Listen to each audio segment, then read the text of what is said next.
there is a sudden increase in very provocative hostilities towards China from the United States. Is this a cause of concern in East Asia? How is this viewed, and is it viewed differently from the electoral focus that I just gave it? I think undoubtedly the disruption which has been taking place has begun much earlier. In fact, I would date it to the Obama administration when there was a so-called pivot to Asia. The intent then was to basically try to contain the economic rise of China, and the intent today remains the same. Of course, the current policies and recent policies have been much, much more belligerent. President Trump's popularity ratings were highest when he had concluded the last trade agreement at the end of last year and very early this year with China. So it's not clear to me that he really benefits all that much. But as has been typical with his and other regimes, it is a way of externalizing, of blaming the other, so to speak, for the problems which are currently faced in the United States. Of course, there are many reasons why China is a particularly convenient target to blame, but the hostility towards China now involves much more than the United States. It has been able to mobilize a number of allies, most significantly Japan, but also other countries have been mobilized as allies in trying to contain China.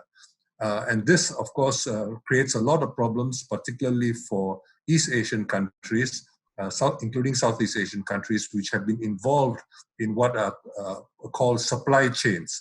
Much of what is produced here is not necessarily sent directly to the United States or to other economies, but it involves Chinese intermediate products and so on and so forth.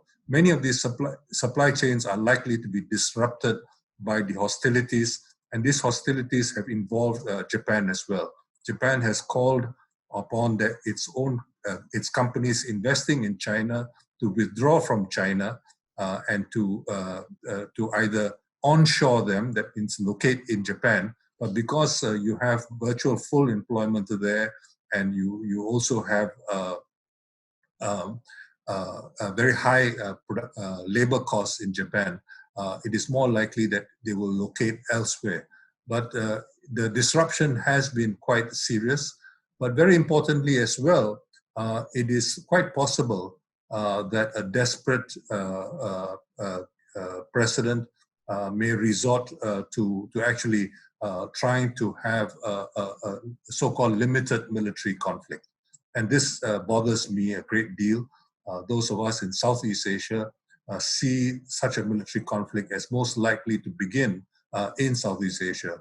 Mrs. Thatcher famously won her re-election in 1983 by starting the war in the Falklands.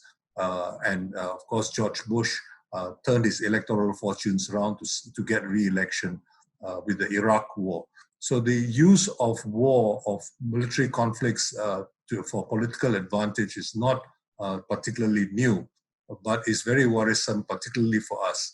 Of course, there has been a great deal of attention to what has been going on in India, on the border of China with India, as well as with Pakistan. But both those countries are nuclear powers, and it will be much, much more difficult to try to contain a conflict there. So it's much more likely that such a conflict it will begin in the South China Sea.